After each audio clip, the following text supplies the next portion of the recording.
പണ്ഡിതന്മാർ ചർച്ച ചെയ്യുന്ന കാര്യം ഈ ദജ്ജാൽ ആരാണ്, ആരിലൂടെയാണ് ഈ ദജ്ജാൽ ഉണ്ടായത് എന്ന് ചർച്ച ചെയ്യുന്നുണ്ട്.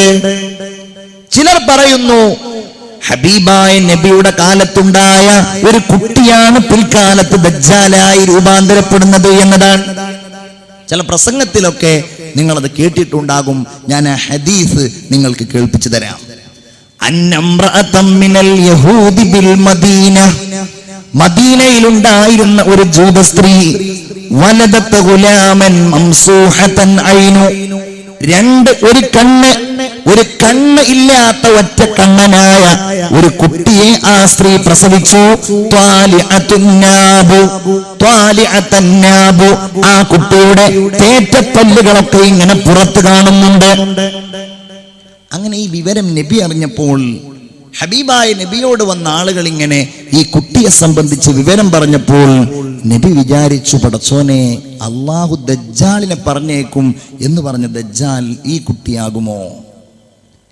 ഏതായാലും അള്ളാഹുവിന്റെ റസൂൽ ആ കുട്ടിയെ കാണാൻ തീരുമാനിച്ചു. നബി പോയി. കൂടെ സയ്യിദുന അബൂബക്കർ സിദ്ദീഖ് റളിയല്ലാഹു അൻഹു, ഉമർ ഇബ്നുൽ ഖത്താബ് റളിയല്ലാഹു അൻഹു ഉണ്ട്. രണ്ടാളുകളുണ്ട്. അങ്ങനെ ചെന്നപ്പോൾ ഫവജദഹു തഹത ഖതീഫ, ഒരു ചെറിയ പുതപ്പിനടിയിൽ ഈ കുട്ടി ഇങ്ങനെ കിടക്കുന്നത് കണ്ടു. അങ്ങനെ നബി അവൻ സംസാരിക്കുന്നുണ്ട്, അത്ഭുതങ്ങൾ കാണിക്കുന്നു എന്നാണ് ജനങ്ങൾക്കിടയിൽ പറയപ്പെടുന്നത്. നബി അവനോട് ചോദിച്ചു, അതശ്ഹദു അന്നീ റസൂലുള്ളാഹ്, ഞാൻ അല്ലാഹുവിന്റെ റസൂലാണെന്ന് നീ സാക്ഷ്യം വഹിക്കുന്നുണ്ടോ? അപ്പൊ അയാൾ തിരിച്ച് നബിയോട് ഇങ്ങോട്ട് ചോദിച്ചു, മുഹമ്മദ് നബിയെ, ഞാൻ അല്ലാഹുവിന്റെ റസൂലാണ് എന്ന് സാക്ഷ്യം വഹിക്കുന്നുണ്ടോ? റസൂലുള്ള പറഞ്ഞു, ഇല്ല, ഞാൻ അങ്ങനെ പറയുന്നില്ല.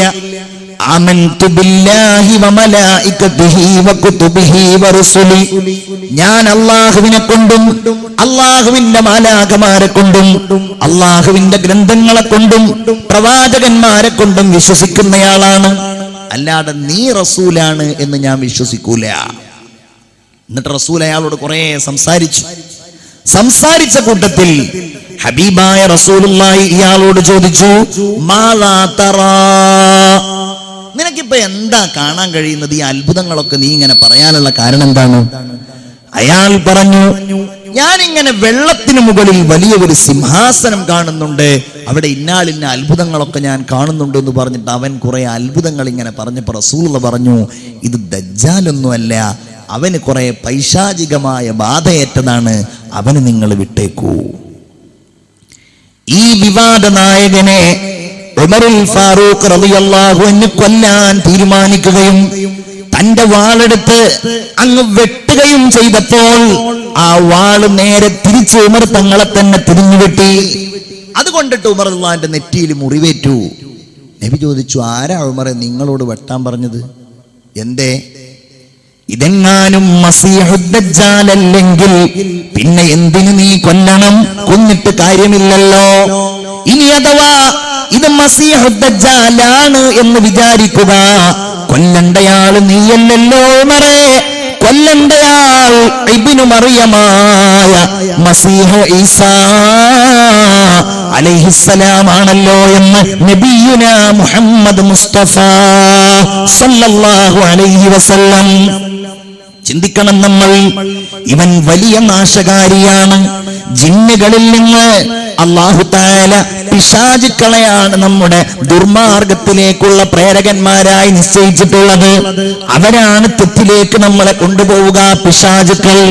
എന്നാൽ മനുഷ്യരിൽ നിന്ന്, നമ്മെ പോലെയുള്ള മനുഷ്യരിൽ നിന്ന് അല്ലാഹു തആല നമ്മെ പിഴപ്പിക്കാൻ വേണ്ടി നിശ്ചയിക്കുന്ന ആൾ ദജ്ജാലായിരിക്കും. ഗൗരവത്തോടെ നമ്മൾ ഉൾക്കൊള്ളണം.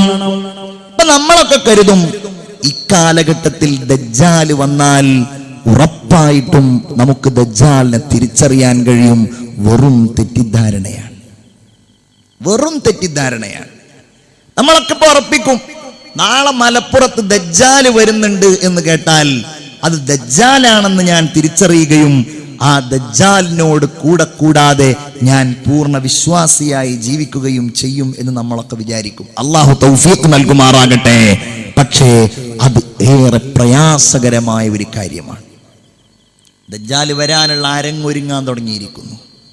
കണ്ടില്ലേ, അമേരിക്കയിൽ പുതിയ പ്രസിഡന്റ് വരാൻ പോകുന്നു, ഡൊണാൾഡ് ട്രംപ്. ലോകം മുഴുവൻ പ്രതീക്ഷിച്ചിരുന്നത് ഹിലരി ക്ലിന്റൺ പ്രസിഡന്റ് ആകും എന്നതായിരുന്നു.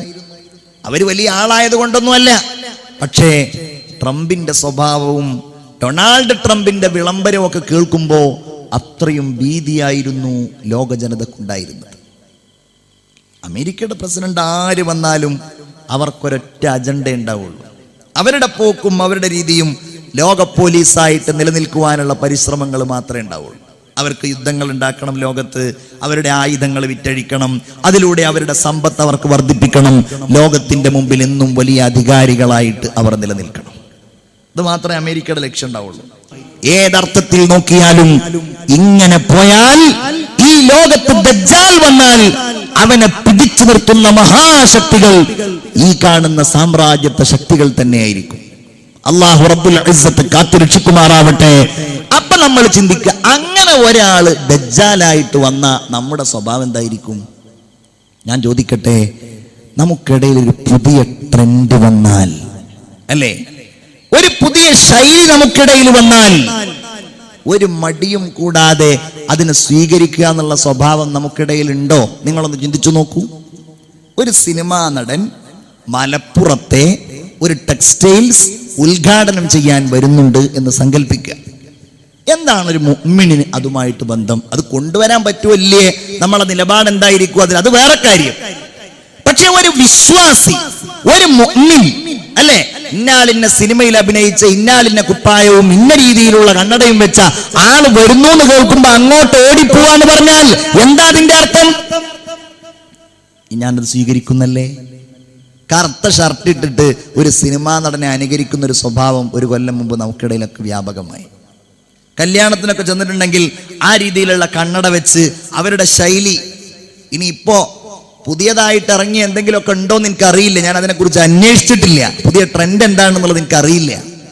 അങ്ങനെ വന്നാൽ ഓരോന്നിന്റെ പിന്നാലെ പരക്കം പായും. ഫുട്ബോൾ കാലം വന്നിട്ടുണ്ടെങ്കിൽ അതായിരിക്കും പിന്നെ എല്ലാം.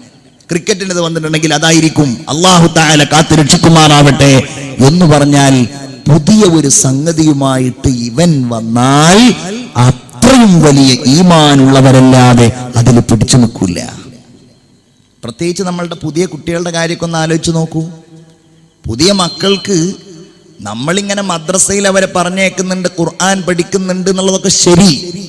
പക്ഷെ അതിനേക്കാളും വലിയ വലിയ കാര്യങ്ങൾ അവരുടെ മനസ്സിൽ കയറിക്കഴിഞ്ഞു നമ്മുടെ ടാബ്ലറ്റിലൂടെയും അതുപോലെ നമ്മൾ അവർക്ക് സമ്മാനിച്ചിരിക്കുന്ന ഗെയിമുകളിലൂടെയൊക്കെ. ചിന്തിച്ചു നോക്കൂ, എത്ര മണിക്കൂറാണ് നമ്മുടെ മക്കളൊക്കെ ഗെയിമിന്റെ പിറകിലിരിക്കുന്നത്? 1-2 മണിക്കൂറല്ല, ഒരു ദിവസം 3-4-5 മണിക്കൂർ ടാബ്ലറ്റുകളിൽ ഗെയിം കളിക്കുന്ന മക്കളുണ്ടല്ലോ. അവരുടെ സങ്കല്പങ്ങളും സ്വപ്നങ്ങളൊക്കെ മറ്റൊരു ലോകത്തായിരിക്കും, അല്ലേ?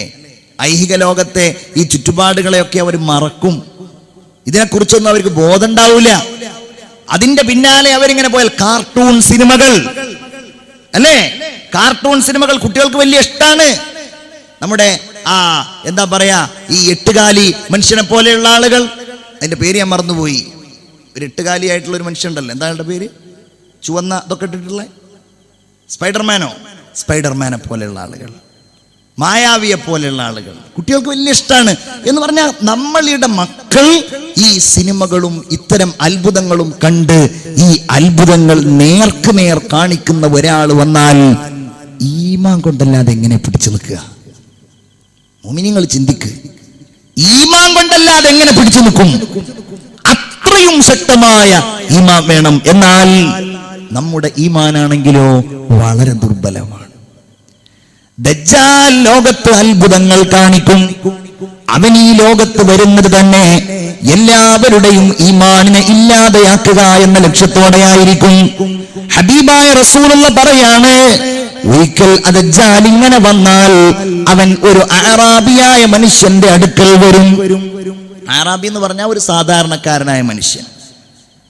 അവന്റെ അടുക്കൽ വന്നാൽ ആ ദജ്ജാൽ ചോദിക്കും, മനുഷ്യ, നിന്റെ ഒട്ടകം ഞാൻ നിനക്ക് ജീവിപ്പിച്ചു തരട്ടെയോ? അന്നത്തെ ഒട്ടകം അത് ഇന്നത്തെ വല്ല സമ്പത്തോ ഇന്നത്തെ വല്ല സൗകര്യങ്ങളോ നിനക്ക് ഞാൻ ഉണ്ടാക്കി തരട്ടെയോ? അങ്ങനെ അതവന് ഉണ്ടാക്കി കൊടുക്കും. എന്നിട്ട് അവൻ ചോദിക്കും, മനുഷ്യ, നീ വിശ്വസിക്കുന്നുണ്ടോ ഞാൻ നിന്റെ റബ്ബല്ലയോ? അതേ, നീ എന്റെ റബ്ബാണ് എന്നവൻ പറയും. അവന് പിൻഗാമികളാകും. ഹബീബായ റസൂലുള്ള പറയാണ്, ഏതെങ്കിലും ഒരാളുടെ ബന്ധുവോ സഹോദരനോ ഭാര്യയോ മരിച്ചു പോയിട്ടുണ്ടെങ്കിൽ അവന്റെ അടുക്കലേക്ക് ദജ്ജാൽ ചെല്ലും. എന്നിട്ട് പറയും, നിന്റെ മരിച്ചുപോയ ഇന്നയാളെ നിനക്ക് ജീവിപ്പിച്ചു തന്നാൽ നീ എന്നെ ദൈവമായി കാണുമോ? നീ എന്നെ റബ്ബായി കാണുമോ? എന്താ സംശയം? ഉറപ്പാണ്, ഞാൻ നിന്നെ റബ്ബായി കാണുക തന്നെ ചെയ്യും. അങ്ങനെ മരിച്ചവനെ ജീവിപ്പിക്കും ദജ്ജാൽ. ഈ അത്ഭുതങ്ങൾ കണ്ടാൽ മുഅ്മിനേ, ദുർബലമായ ഈമാനുള്ള ഞാനും നിങ്ങളുമൊക്കെ കണ്ടാൽ അത് ദജ്ജാലാണെന്ന് തിരിച്ചറിയാൻ എത്ര വലിയ ഈമാൻ വേണ്ടിവരും നിങ്ങൾക്ക് കാണാൻ. ഇത് റസൂലുള്ള ഇങ്ങനെ പറയുമ്പോ സ്വഹാബികളൊക്കെ വല്ലാതെ ഭയന്നു പോയി, അവര് കരഞ്ഞുപോയി, അവര് പേടിച്ചു. റസൂലുള്ള ഒരല്പസമയം പുറത്തുപോയി. അവിടുന്ന് കഴിഞ്ഞ് തിരിച്ചു വന്നപ്പോ സ്വഹാബികൾ ചോദിച്ചു, നബിയേ, ഏതെങ്കിലും ഒരു കാലഘട്ടത്തിൽ ഇങ്ങനെ ദജ്ജാൽ വന്ന് ഈ അത്ഭുതങ്ങൾ കാണിച്ചാൽ ഞങ്ങളെ ഈമാനിനെ എങ്ങനെയാ ഞങ്ങൾ രക്ഷിക്കുക നബിയേ? ഹബീബായ റസൂലുള്ള പറഞ്ഞു, ഞാൻ നിങ്ങളുടെ കൂട്ടത്തിൽ ആ സമയത്തുണ്ട് എങ്കിൽ അനഹജീജ്, ഞാനായിരിക്കും ദജ്ജാലിനെ തടയുന്നയാൾ. ഞാൻ ദജ്ജാലിനെ തടയും. ഇനി അതല്ലെങ്കിലോ ഓരോരുത്തരും അവനവന്റെ കാര്യം നോക്കട്ടെ. നബിയുനാ മുഹമ്മദ് മുസ്തഫ സല്ലല്ലാഹു അലൈഹി വസല്ലം. മുഅ്മിനീങ്ങൾ മനസ്സിലാക്കണം, ഇങ്ങനെയുള്ളത് കാണാൻ വേണ്ടി പോകരുത്. ഒരാളവിടെ ഇന്ന ആൾ ദൈവം ഇന്നത് കാണിക്കുന്നുണ്ട് എന്ന് പറഞ്ഞാൽ, ഇന്ന അത്ഭുതം കാണിക്കുന്നുണ്ട് എന്ന് പറഞ്ഞാൽ ഈമാൻ തെറ്റിപ്പോകുമെന്ന് പേടിയുള്ള നമ്മൾ അത് കാണാനും അത് ആസ്വദിക്കുവാനും വേണ്ടി പോവുക എന്നത് തീർത്തും തെറ്റായ ഒരു കാര്യമാണ്. സാന്ദർഭികമായി സൂചിപ്പിക്കുന്നു, ഇമാം മഹ്ദി റളിയല്ലാഹു അൻഹുവിന്റെ ചില അടയാളങ്ങൾ ഹബീബായ റസൂലുള്ളാഹി സ്വല്ലല്ലാഹു അലൈഹി വസല്ലം പറഞ്ഞു, വലിയ ഒരു ഇടിമുഴക്കമുണ്ടാകും. ആ ഇടിമുഴക്കമുണ്ടായാൽ 70,000 ആളുകൾ ഉടനടി മരിച്ചുപോകും, 70,000 ആളുകൾ ബോധരഹിതനാവും എന്ന് റസൂലുള്ള ഇങ്ങനെ പറഞ്ഞപ്പോൾ അന്ന് ജീവിച്ചിരിക്കുന്ന ജനങ്ങൾക്ക് വേണ്ടി സ്വഹാബികൾ നബിയോട് ചോദിക്കുകയാണ്, യാ റസൂലല്ലാഹ്, ഈ അടയാളങ്ങൾ ഞങ്ങൾ കണ്ടാൽ ഇമാം മഹ്ദി വരാനായിരിക്കുന്നു എന്ന ഈ ഇടിമുഴക്കം ഞങ്ങൾ കണ്ടാൽ ഞങ്ങൾ എന്ത് ചെയ്യണം നബിയേ? ഇടിമുഴക്കണ്ടായി മഹ്ദി ഇമാമിനെ തെരഞ്ഞു പോവല്ല, മരിച്ചു പോവാന്ന് തെരഞ്ഞു പോവല്ല. ഈ അത്ഭുതം ഇത് അള്ളാഹു നൽകിയ ഒരു പരീക്ഷണമാണെന്ന് മനസ്സിലാക്കിയ ഒരു വിശ്വാസി അവിടുന്ന് പറയാണ്, മല്ലസിമ ബൈത, അവൻ വീട്ടിൽ തന്നെ നിൽക്കട്ടെ. എന്നിട്ടോ വതഅവദ സുജൂദിൽ കിടന്ന് അല്ലാഹുവിനോട് കാവൽ തേടട്ടെ. വജഹറ ബിത്തക്ബീർ, ഒരു പ്രതിസന്ധിയിലും തന്നെ കൈവിടാത്ത അല്ലാഹുവിന്റെ മഹത്വത്തെ അവൻ ഉറക്കെ വാഴ്ത്തട്ടെ എന്ന് ആദരവായ മുഹമ്മദ് മുസ്തഫ. ഉറക്കെ സ്വലാത്ത് ചൊല്ലു, ആദരവായ മുഹമ്മദ് മുസ്തഫ സല്ലല്ലാഹു അലൈഹി വസല്ലം. നമ്മളും അങ്ങനെയാ ചെയ്യേണ്ടത്. ഇപ്പോഴെന്നല്ല, ഈ പ്രതിസന്ധി എന്നല്ല, അങ്ങനെ ഒരു പ്രതിസന്ധി വരുമ്പോ നമ്മൾ അതിനെക്കുറിച്ച് ഇങ്ങനെ ചർച്ച ചെയ്ത് ക്ഷമകേടിലായി നമ്മൾ അതിനെക്കുറിച്ച് പടച്ചോന്റെ വിധിയെ വിധിക്കരിച്ച് നടക്കുന്നതിന് പകരം നമ്മൾ ക്ഷമിക്കുകയും അള്ളാനെ വാഴ്ത്തുകയും അള്ളാഹുവിന് മുമ്പിൽ സുജൂദിലായിട്ട് കിടക്കുകയും ചെയ്യാന്നുള്ളതാണ് ഒരു വിശ്വാസിയുടെ ധർമ്മം. അള്ളാഹു തൗഫീഖ് നൽകുമാറാകട്ടെ. നവാസ് ബിൻ സംആൻ റളിയല്ലാഹു അൻഹു പറയാണ്, ذكر رسول الله صلى الله عليه وسلم الدجال. ഒരിക്കൽ റസൂലുള്ള ദജ്ജാലിനെ കുറിച്ച് പറഞ്ഞു. അവിടുന്ന് പറഞ്ഞു, ഫയഅതി അലൽ ഖൗമി, ദജ്ജാൽ സമുദായത്തിന്റെ അരികിലൂടെ ഇങ്ങനെ വരും. ഫയദഊഹും, അങ്ങനെ അവരെ വിളിക്കും, എല്ലാരും കൂടെ വരി. എന്നിട്ട് ഇവൻ ഇങ്ങനെ ചെപ്പടി വിദ്യകൾ കാണിച്ചു കൊടുത്താൽ എല്ലാവരും അവനെ വിശ്വസിക്കും. അവൻ ആകാശത്തോട് കൽപ്പിക്കും, ആകാശമേ മഴ പെയ്യ്. അപ്പൊ ആകാശം കൊണ്ട് മഴ പെയ്യും. ഭൂമിയോട് കൽപ്പിക്കും, ഭൂമിയെ മുളക്ക്. അപ്പൊ ഭൂമി അങ്ങ് മുളക്കും. അങ്ങനെ ആളുകളുടെ അടുക്കലൂടെ അവൻ ചെല്ലുമ്പോ വരൾച്ച നിറഞ്ഞ നാടുകളിൽ ഇവൻ കാരണത്താൽ കായ്ക്കളും കനികളും ഉണ്ടാകും. സമ്പത്ത് അവന്റെ പിന്നാലെ ഇങ്ങനെ പോകും. അവൻ വലിയ സമ്പന്നനായിരിക്കും. തേനീച്ചകൾ ഒരു റാണിയെ പിന്തുടരുന്നത് പോലെ ഈ സമ്പത്ത് മുഴുവൻ ദജ്ജാലിനെ പിന്തുടരുമെന്ന് ആദരവായ മുഹമ്മദ് മുസ്തഫ സല്ലല്ലാഹു അലൈഹി വസല്ലം. നമ്മൾ ദജ്ജാൽ എന്നിങ്ങനെ പറയുമ്പോ ഒരു ചെളിയായ കള്ളിത്തുണിയൊക്കെ എടുത്ത് ഒരു കീറിയ കുപ്പായൊക്കെ ഇങ്ങനെ ഇട്ട് അതുപോലെ ഒന്നുമില്ലാത്ത ഒരു സാധുവായ കാക്കയാണ് എന്ന് നമ്മൾ ധരിക്കേണ്ടതില്ല. ഈ ഹദീസുകളിൽ നിന്നൊക്കെ മനസ്സിലാകുന്നത് ലോകത്തിന്റെ സമ്പദ്ഘടനയെ നിയന്ത്രിക്കുന്ന ആളായിട്ട് മാറും ദജ്ജാൽ. ഇപ്പൊ ഇന്ത്യ പോകുന്നത് അങ്ങോട്ടാണെന്നല്ലേ പറയുന്നത്? ഇന്ത്യ പോണത് എവിടേക്കാണ്? അമേരിക്ക അടക്കമുള്ള സാമ്രാജ്യത്വ ശക്തികൾക്ക് ഇന്ത്യയിൽ ജനിക്കുന്ന ഇപ്പോഴുള്ള ഓരോ കുഞ്ഞിൻ്റെയും സാമ്പത്തിക സ്ഥിതി നിയന്ത്രിക്കാൻ കഴിയുന്നിടത്തേക്ക് അപ്പം ഇന്ത്യ പോണത് എന്നാ ഞെട്ടിയിലെല്ലാവരും. ഇനി എവിടേക്കാ പോകുന്നത്? ഈ പണം ഉപയോഗിച്ചുള്ള വിനിമയം കുറക്കുക. പണം ഉപയോഗിച്ചുള്ള വിനിമയം കുറക്കുകയും debit card, credit card, banking ഇതൊക്കെ സർവ്വസാധാരണമാവുക. ഇതിന്റെ സോഫ്റ്റ്വെയറുകളും അതുപോലെ ഇതിന്റെ നിയന്ത്രണമൊക്കെയുള്ള ആ സാമ്പത്തിക ശേഷിയും ആ ശക്തിയും എന്ന് പറയുന്നത് നേരെ സാമ്രാജ്യത്വ ശക്തികളിലേക്കാ പോവുക. അമേരിക്ക ഉൾപ്പെടെയുള്ള ശക്തികളായിരിക്കും ഇത് നിയന്ത്രിക്കുക. അവിടെയുള്ള ഉയർച്ച അതിവിടെ ബാധിക്കും, അവിടെയുള്ള താഴ്ച അതിവിടെ ബാധിക്കും. ഇവിടെ താഴ്ത്തണം എന്ന് അവർ കരുതിയിട്ടുണ്ടെങ്കിൽ ഇപ്പൊ തന്നെ നടക്കുന്നുണ്ട്. ഇപ്പൊ തന്നെ നമ്മുടെയൊക്കെ സാമ്പത്തിക ഘടന, നമ്മുടെയൊക്കെ രീതികൾ അവരുടെ പല വിചാരങ്ങൾക്കും അടിമപ്പെട്ടതായിട്ട് മാറുന്നുണ്ട്. ഇങ്ങനെ അങ്ങ് പോയാൽ പ്രത്യേകിച്ചൊരു പക്ഷേ ഈ ഒരു സാമ്പത്തിക സ്ഥിതി വന്നിരിക്കുന്നത് തന്നെ അതിലേക്കുള്ള ആദ്യത്തെ ഒരു കാൽവെപ്പിന്റെ ഭാഗമായിട്ടായിരിക്കും. അവര് നിയന്ത്രിക്കും. അങ്ങനെ ഇവരുടെയൊക്കെ മേധാവിത്വത്തിന്റെ അധികാരത്തിന്റെ തലപ്പത്ത് ദജ്ജാൽ വരും. എത്രത്തോളം എന്ന് വെച്ചാൽ അവൻ സൂര്യനെ തടഞ്ഞു നിർത്തും. ആളുകൾ ഇങ്ങനെ പോകുമ്പോ ആളുകൾക്കിടയിൽ വെച്ച് അവൻ സൂര്യനെ തടഞ്ഞു നിർത്തും. സൂര്യനെ തടഞ്ഞു നിർത്തി അവൻ ചോദിക്കും, കണ്ടില്ലേ ഞാൻ സൂര്യനെ തടഞ്ഞു നിർത്തിയിരിക്കുന്നു, ഇനി സൂര്യനെ ചലിപ്പിക്കുന്നത് നിങ്ങൾക്ക് കാണണോ? അങ്ങനെ അവൻ സൂര്യനെ സഞ്ചരിപ്പിക്കും. അത്ഭുത പരതന്ത്രരായ ആളുകളോടവൻ പറയും, നിങ്ങൾക്ക് മനസ്സിലായില്ലേ, അന റബ്ബുൽ ആലമീൻ, ഞാൻ ലോകത്തിന്റെ റബ്ബാണ് എന്ന് നിങ്ങൾക്ക് മനസ്സിലായില്ലേ എന്ന് ചോദിച്ച് അവൻ ജനങ്ങളെ വിശ്വസിപ്പിക്കും. അപ്പൊ ആളുകൾ പറയും, ശരിയാണ് കേട്ടോ, അതെ, അവൻ ഏറ്റവും വലിയ റബ്ബാണ്. ആലോചിച്ച് നോക്കൂ, ഒരാൾ മുമ്പിൽ വന്നിട്ട് സൂര്യൻ തടഞ്ഞു നിർത്തിയിട്ടുണ്ടെങ്കിൽ പിന്നെ എങ്ങനെയാ വിശ്വസിക്കാവനെ? അത്രയും വലിയ ഈമാൻ വേണം. ഒരിക്കൽ ദജ്ജാലിനെ കുറിച്ച് ഹബീബായ നബി ഇങ്ങനെ പറയാണ്. അവിടുന്ന് പറഞ്ഞു, യാ ഇബാദല്ലാഹ്, അവൻ വന്നവന്റെ കുൽസിത ശ്രമങ്ങളുമായി മുന്നോട്ട് പോകുമ്പോ ഫസ്ബുതൂ, നിങ്ങൾ ദീനിൽ അടിയുറച്ചു നിൽക്കുന്നവരാകണം. സ്വഹാബികൾ ചോദിച്ചു, യാ റസൂലല്ലാഹ്, ഭൂമിയിൽ അവൻ എത്ര കാലമുണ്ടാകും? അപ്പോൾ പറഞ്ഞു, 40 ദിവസമാണ് അവൻ ഭൂമിയിൽ ഉണ്ടാവുക. 40 ദിവസം. എന്നിട്ട് നബി പറയാണ്, യൗമുൻ കസന, ഒന്നാമത്തെ ദിവസം ഒരു കൊല്ലം പോലെയായിരിക്കും.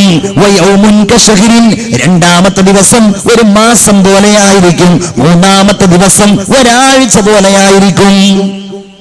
ബാക്കിയുള്ള ദിവസങ്ങൾ മുഴുവൻ നിങ്ങളുടെ സാധാരണ ദിവസങ്ങളെ പോലെ ആയിരിക്കും. ഇപ്പോൾ പണ്ട് വാഴ്ന്ന് പോയി ഒരു കുട്ടിയും വാപ്പയും കൂടെ വാഴ്ന്നിന് പോയി. ഉസ്താദ് വാഴ്ന്ന് പറഞ്ഞത് ലോകം അവസാനിക്കണ ആ സംഗതികളെ കുറിച്ചാണ്. ആകാശമൊക്കെ ഇടിഞ്ഞു വീഴും, ഭൂമി തകരും, നക്ഷത്രങ്ങളൊക്കെ ഉതിർന്നു വീഴുന്നൊക്കെ പറഞ്ഞ് വാഴൊക്കെ കഴിഞ്ഞ് പോണ സമയത്ത് കുട്ടി ഉപ്പായോട് ചോദിച്ചു, വാപ്പ അന്ന് സ്കൂൾ ഉണ്ടാവുമോ എന്ന് ചോദിച്ചു. ഇത്രയൊക്കെ വലിയ സംഗതി ഉണ്ടാകുമ്പോൾ മൂപ്പർക്കുള്ള അംശം അതാണ്. എന്നതുപോലെ ആയിരിക്കും നമ്മളിങ്ങനെ ആലോചിക്കണം, 40 ഒരു ദിവസം ഒരു കൊല്ലം പോലെ എങ്ങനെ ഇക്കാരപ്പത്?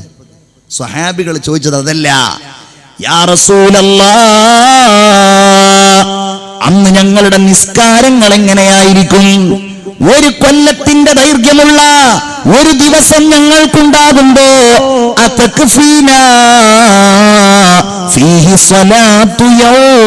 ഒരു ദിവസത്തെ നിസ്കാരം ഞങ്ങൾക്ക് മതിയാകുമോ നബിയേ?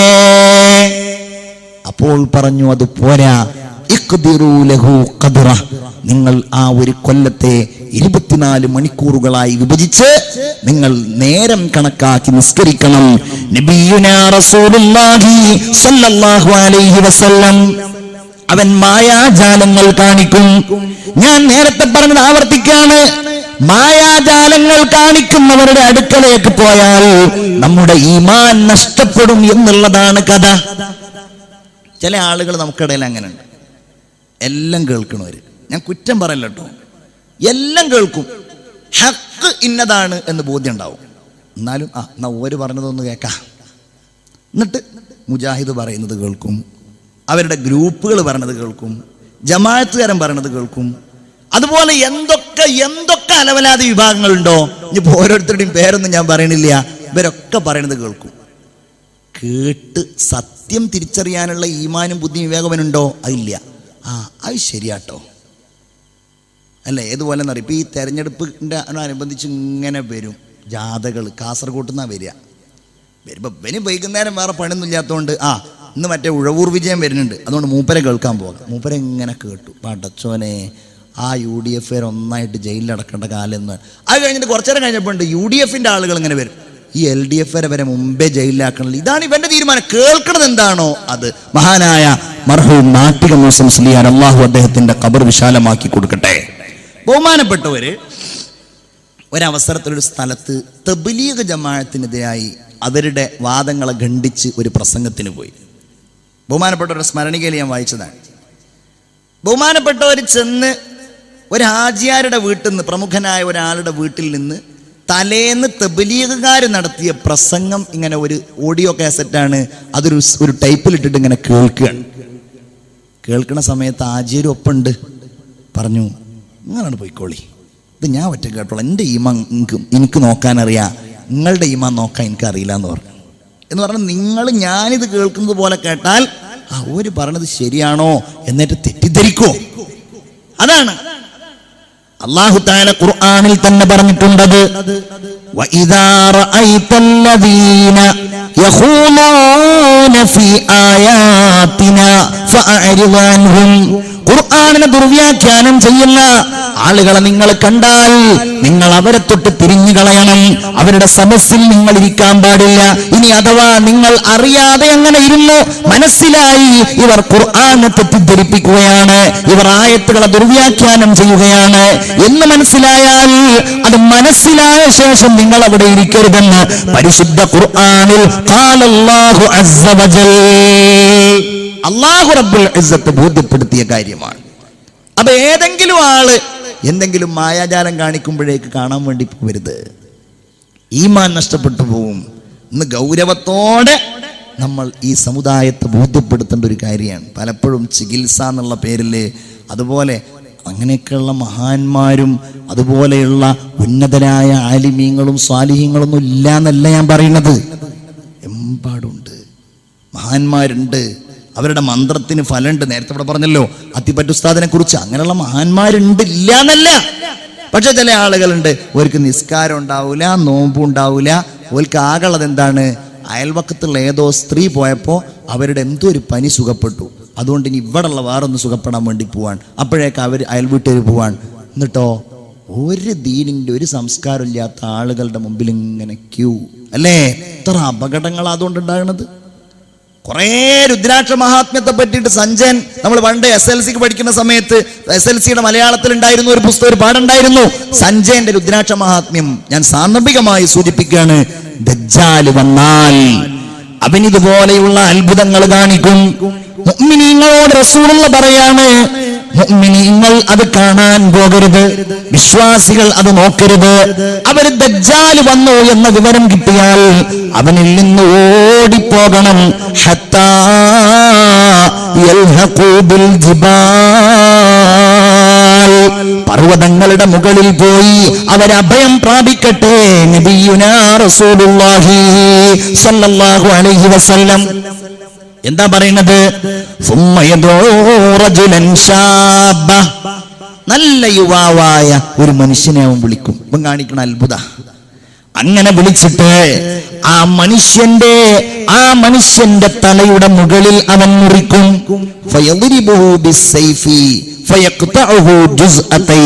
രണ്ട് ഭാഗങ്ങളായിട്ട് അവൻ ആ മനുഷ്യനെ മാറ്റും. അങ്ങനെ അവൻ രണ്ട് കഷ്ണായിട്ട് മാറും ഈ യുവാവ്. പിന്നെ അവൻ ഈ യുവാവിനെ വിളിച്ചാൽ ആ യുവാവ് കാണാം പുഞ്ചിരിയോടെ മിന്നിത്തിളങ്ങുന്ന മുഖവുമായി ദജ്ജാലിന്റെ അടുക്കലേക്ക് ഇങ്ങനെ നടന്നു വരുന്നു. ഇങ്ങനെയുള്ള അത്ഭുതങ്ങൾ അവൻ കാണിക്കും.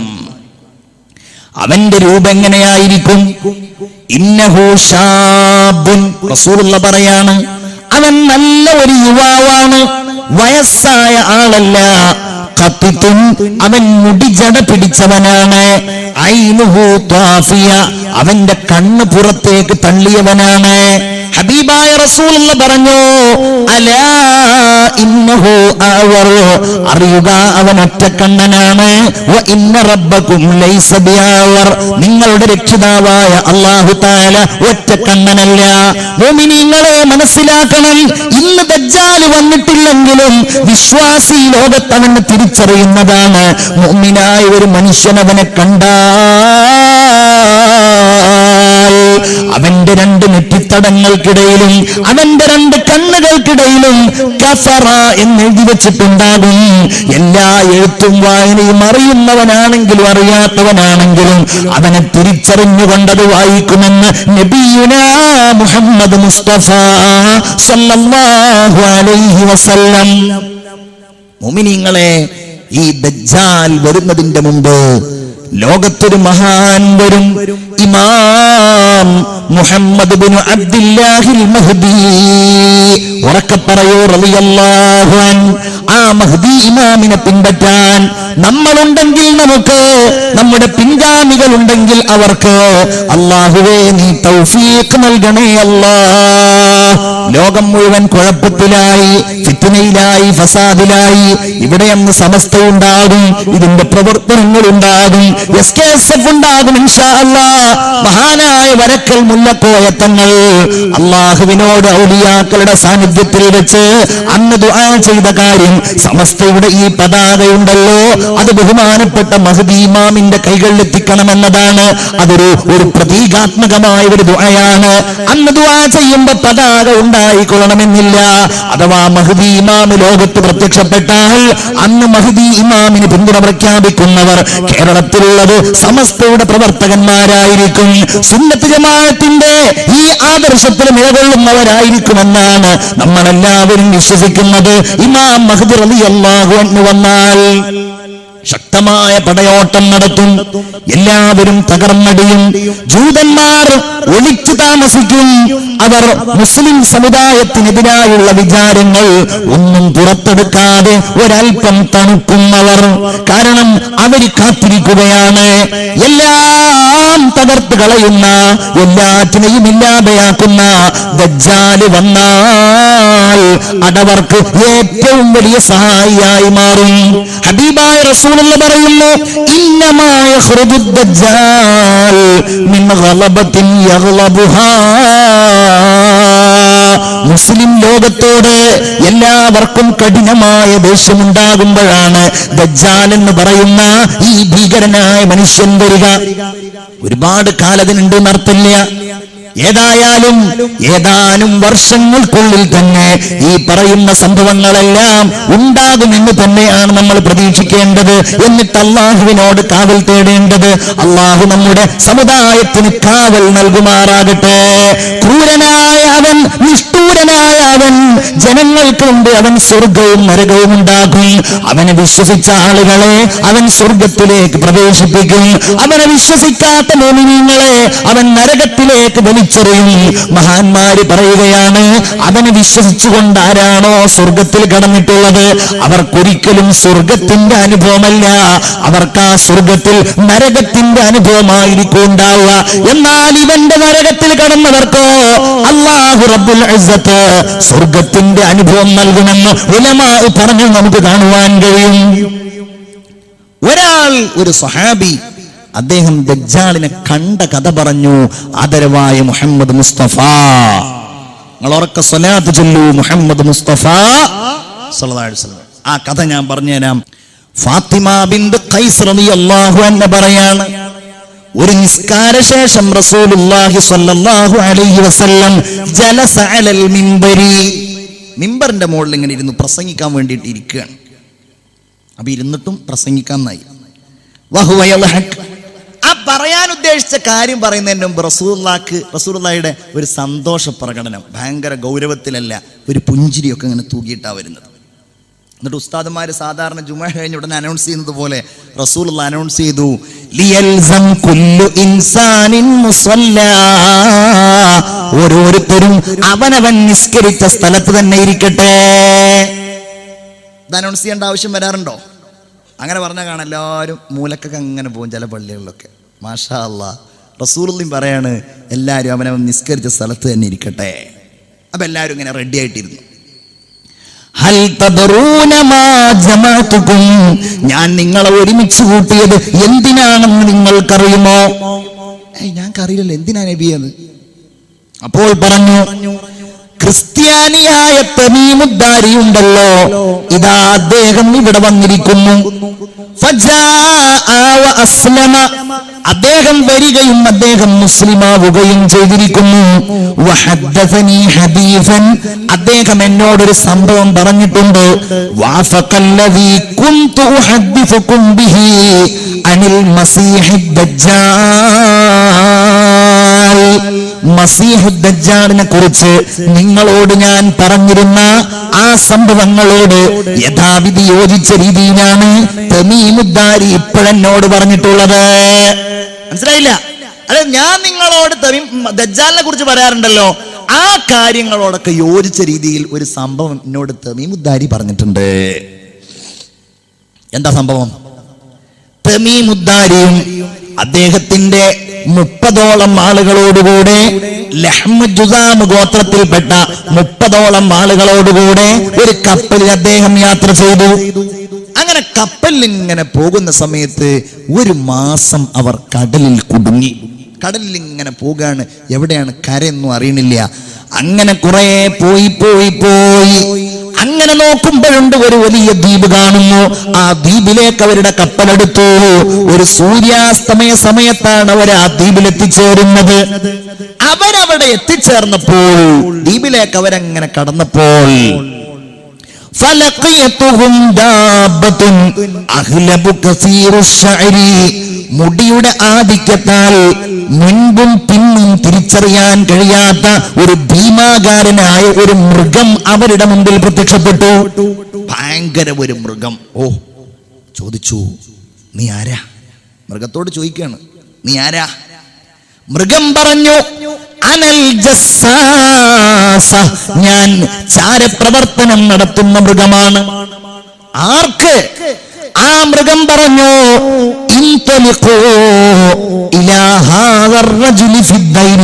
അവിടെ ഒരു കോട്ട കണ്ടോ, ആ കോട്ടയിൽ ഒരാളുണ്ട്, നിങ്ങൾ അയാളുടെ അടുക്കൽ പോകൂ.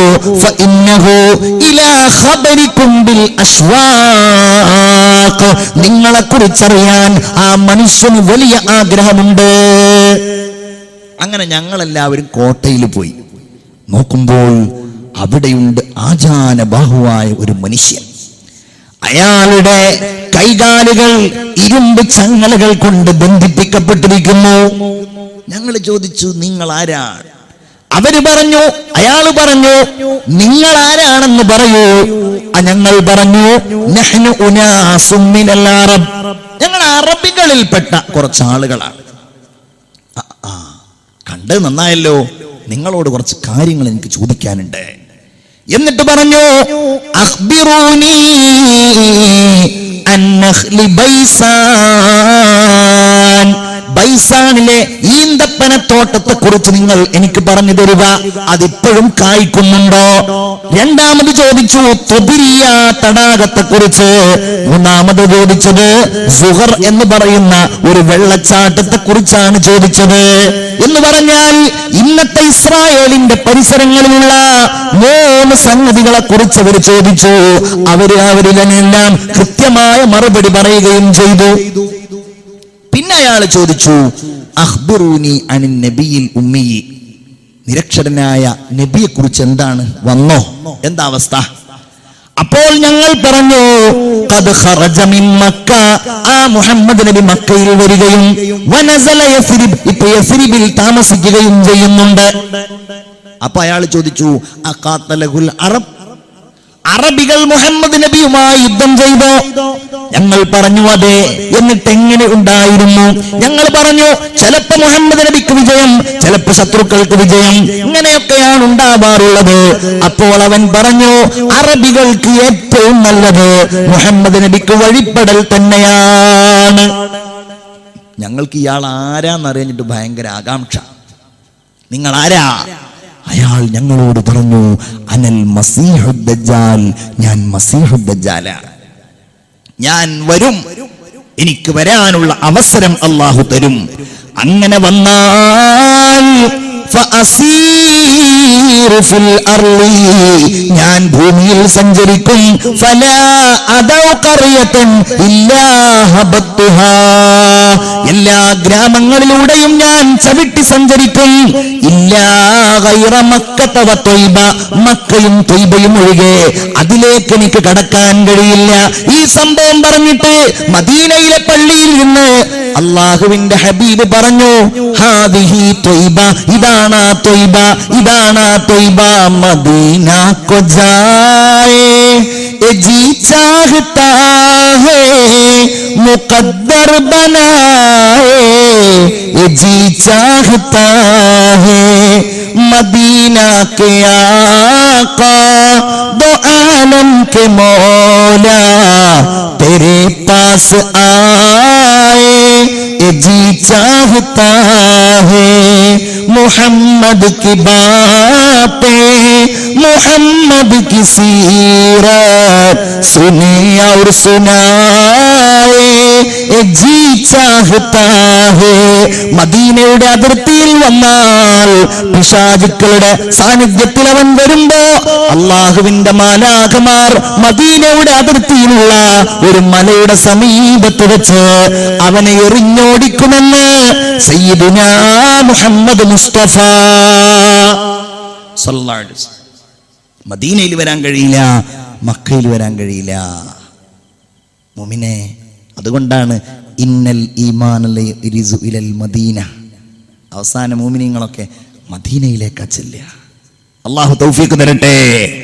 ചിന്തിക്കൂ, അവൻ എവിടെ നിന്നാ വരിക? അപ്പൊ അവന്റെ അടയാളങ്ങൾ, അവന്റെ രൂപം, അവനെ പറ്റിയുള്ള ഹദീസുകൾ, ഇനി അവൻ വരികയാണെങ്കിൽ എവിടുന്നാ വരിക? ചിന്തിക്കുക. മിൻ ഖറിയത്തിൻ തുസമ്മൽ യഹൂദിയ, യഹൂദിയ എന്ന് പറയുന്ന ഒരു ഗ്രാമത്തിൽ നിന്നാണ് അവൻ വരിക എന്നുള്ളതാണ്. ആ ഗ്രാമം അറിയപ്പെടുന്നത് അന്ത്വാക്കിയ ഗ്രാമം എന്നാണ്. മെഡിറ്ററേനിയൻ സമുദ്രത്തിന്റെ തീരത്ത് തുർക്കിയുടെയും സിറിയയുടെയും ഇടയിൽ ഇസ്രായേലിന്റെ തൊട്ടടുക്കലായിട്ടാണ് ഈ സ്ഥലമുള്ളത്. 2 സ്ഥലങ്ങളിൽ ഖുർആനി നാടിനെ പറഞ്ഞിട്ടുണ്ട്. 2 സ്ഥലങ്ങളിൽ, ഒന്ന് സൂറത്തുൽ കഹ്ഫിലും മറ്റൊന്ന് യാസീനിലും. യാസീനിൽ എവിടെയെന്നറിയോ? വളിരിബ് ലഹും മസലൻ അസ്ഹാബൽ ഖറിയ ഇദ് ജാഅഹൽ മുർസലൂൻ. അത് ഈ ഗ്രാമമാണെന്ന വളിരിബ് ലഹും മസലൻ അസ്ഹാബൽ ഖറിയ, ഒരു ഗ്രാമവാസികളുടെ കഥ നിങ്ങൾ അവർക്ക് പറഞ്ഞു കൊടുക്കൂ. ഇത് ജാഅഹൽ മുർസലൂൻ, ആ ഗ്രാമവാസികൾക്ക് ആ പ്രവാചകന്മാർ ചെന്നപ്പോൾ എറിഞ്ഞോടിച്ചു. ആ ഗ്രാമവാസികൾ അല്ലാഹു തആല വല്ലാതെ ശപിച്ചു. ആ സംഭവം പറയുന്നത് ഈ ഗ്രാമമാണെന്ന. രണ്ടാമത് എവിടെയാണ്? ഹത്താ ഇദാ അഹ്ല ഖറിയത്തിൻ ഇസ്തത്വമ ഫഅബൗ അൻ യുളൈഫൂഹുമാ. ഖദർ അലൈഹിസ്സലാമും മൂസ അലൈഹിസ്സലാമും ഈ ഗ്രാമത്തിലൂടെ നടന്നു പോകുമ്പോഴാണ് എന്തുണ്ടായത്? അല്ലാഹു തആല അവരെ പരീക്ഷിച്ചത്. അവർക്ക് ഈ നാട്ടുകാരവർക്ക് ഭക്ഷണം കൊടുത്തില്ല. അങ്ങനെ ഈ നാട്ടുകാര് 2 സ്ഥലങ്ങളിൽ ഇവിടെ നിന്നാണ് അവൻ വരിക. അവൻ വന്നാൽ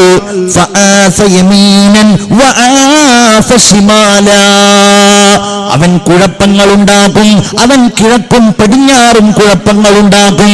വലത്തും ഇടത്തും അവൻ പ്രശ്നങ്ങളുണ്ടാക്കും. മദീനയിലേക്ക് അവൻ കടന്നു ചെല്ലുമ്പോ ആ മദീനയുടെ അതിർത്തിയിൽ വെച്ച് അവന് ഒരു മുഅ്മിനായ മനുഷ്യൻ പ്രതിരോധിക്കാൻ ശ്രമിക്കുമെന്ന് ഹദീസിൽ കാണാം. ആ മനുഷ്യൻ അബുൽ അബ്ബാസ് ഖളിർ അലൈഹിസ്സലാമാണ് എന്ന് പണ്ഡിതന്മാർ വ്യാഖ്യാനിച്ചത് കാണാൻ കഴിയും. അവന് വലിയ സൈന്യമുണ്ടാകും. അവന് പൂർണ്ണമായും പിന്തുണ നൽകുക ജൂതന്മാരായിരിക്കും. മുഅ്മിനീങ്ങളെ, അവരാണല്ലോ ഇവനെ കാത്തിരിക്കുന്നത്. അങ്ങനെ ജൂതന്മാരുടെ നേതൃത്വത്തിൽ കുഴപ്പമുണ്ടാകുമ്പോ ബഹുമാനപ്പെട്ട മഹ്ദി ഇമാമിന്റെ ശക്തി ക്ഷയിക്കും. അവരെല്ലാവരും ബൈത്തുൽ മുഖദ്ദസിൽ അവരിയ്ക്കുന്നുണ്ടാകും. ബൈത്തുൽ മുഖദ്ദസില് അവർ കുറഞ്ഞ ആളുകൾ മാത്രമേ ഉണ്ടാകൂ. അങ്ങനെ അവർ ബൈത്തുൽ മുഖദ്ദസിൽ ഇങ്ങനെ ഉപരോധിക്കപ്പെടുമെന്നാണ്. മഹ്ദി ഇമാമും വിശ്വാസികളും അവർക്ക് എല്ലാ ശക്തിയും ക്ഷയിച്ചുപോയി, എല്ലാ ശക്തിയും ചോർന്നുപോയി.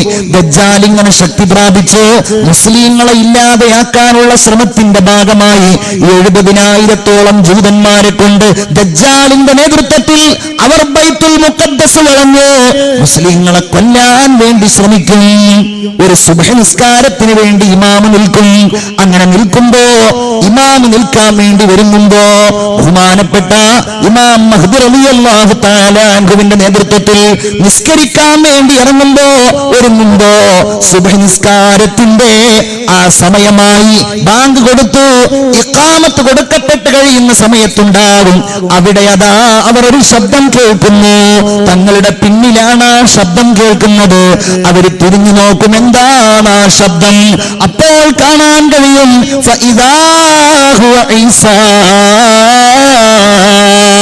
ഡമസ്കസിലെ വെള്ള മിനാരത്തിന്റെ സമീപത്തേക്ക് 2 മലക്കുകളുടെ ചിറകില് മഞ്ഞ വസ്ത്രം ധരിച്ച് ബഹുമാനപ്പെട്ട ഈസാ അലൈഹിസ്സലാം ഇറങ്ങി വരുമെന്ന് സയ്യിദുനാ മുഹമ്മദ് മുസ്തഫ.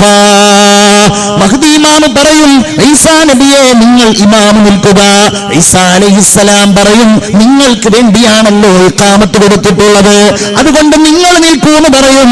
അങ്ങനെ ഇമാം മഹ്ദി നിൽക്കും, ഈസാ അലൈഹിസ്സലാം നമസ്കരിക്കും.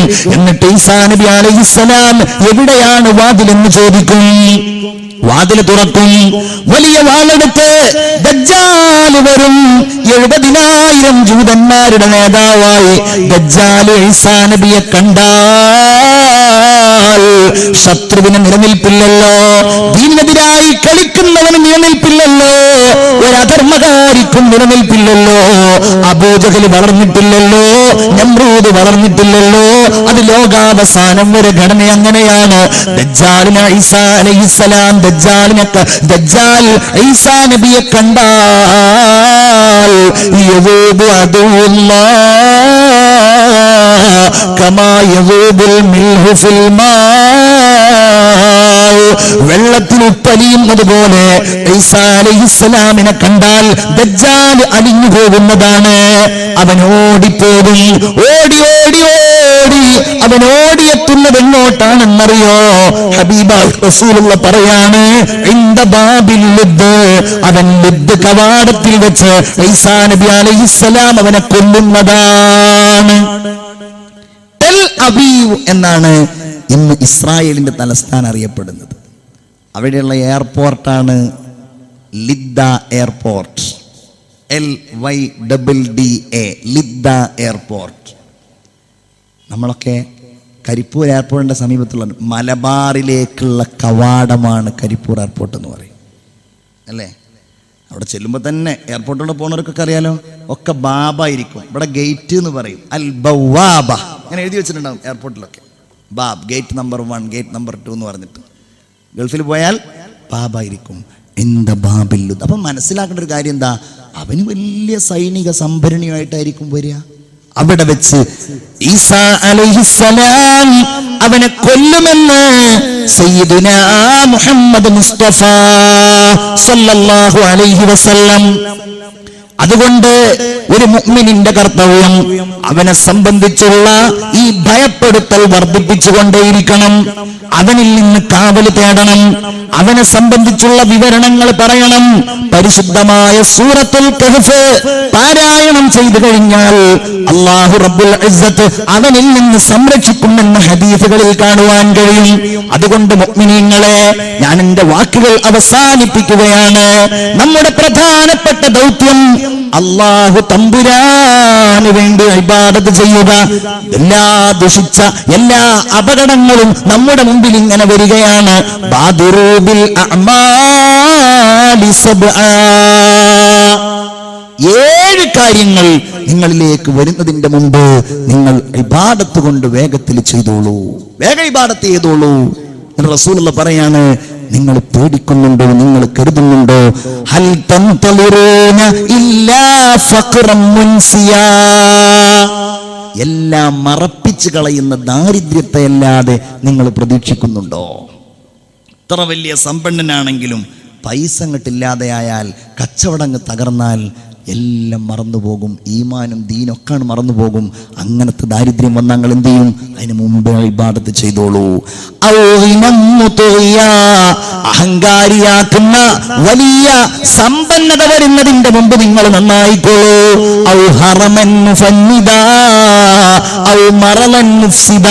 വാർദ്ധക്യം വന്നേക്കാം, രോഗം വന്നേക്കാം, പെട്ടെന്നുള്ള മരണം വന്നേക്കാം.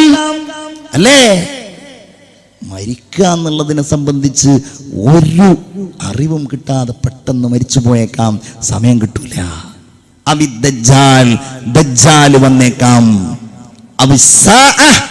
അല്ലെങ്കിൽ ഖിയാമത്ത് നാൾ വന്നേക്കാം. മുഅ്മിൻ ചെയ്യേണ്ടത് അല്ലാഹുവിലേക്ക് അഭയം പ്രാപിക്കുക, അവനോട് കാവൽ തേടുക. നമ്മുടെ കാര്യം മാത്രമല്ല, നമ്മുടെ സന്താനങ്ങളുടെ കാര്യം, നമ്മുടെ അടുത്ത തലമുറയുടെ കാര്യം, എല്ലാ അധർമ്മത്തിൽ നിന്നും തിന്മയിൽ നിന്നും അവരെ നമ്മൾ രക്ഷിച്ചെടുത്ത് സമ്പൂർണ്ണ ദീനിൽ അടിയുറച്ചു നിർത്തുന്നവരാക്കുക. അവരെ തെറ്റിലേക്ക് വിടരുത്. അവരെ ഖുർആൻ ഓതുന്നവരാക്കി നിലനിർത്തണം. അവരെ നിസ്കരിക്കുന്നവരാക്കി നിലനിർത്തണം. അവർക്ക് സുന്നത്തുകൾ പരിചയപ്പെടുത്തണം. സുന്നത്ത് നിസ്കാരങ്ങൾക്ക് അവരെ പ്രോത്സാഹിപ്പിക്കണം. അങ്ങനെ നല്ലവരാക്കി ദുനിയാവിൽ ഈമാനിന്റെ മേലില് ഏത് പ്രതിസന്ധി വരുമ്പോഴും അവരുറക്കെ പറയണം, ഞങ്ങൾക്കിത് പ്രശ്നമല്ല, ലാ ഇലാഹ ഇല്ലല്ലാഹ്. അല്ലാഹു തആല തൗഫീഖ് നൽകുമാറാകട്ടെ. നമ്മൾ പറഞ്ഞത് അല്ലാഹു സ്വീകരിക്കുമാറാവട്ടെ. നമ്മൾ കേട്ടത് റഹ്മാനായ നാഥൻ സ്വീകരിക്കുമാറാവട്ടെ.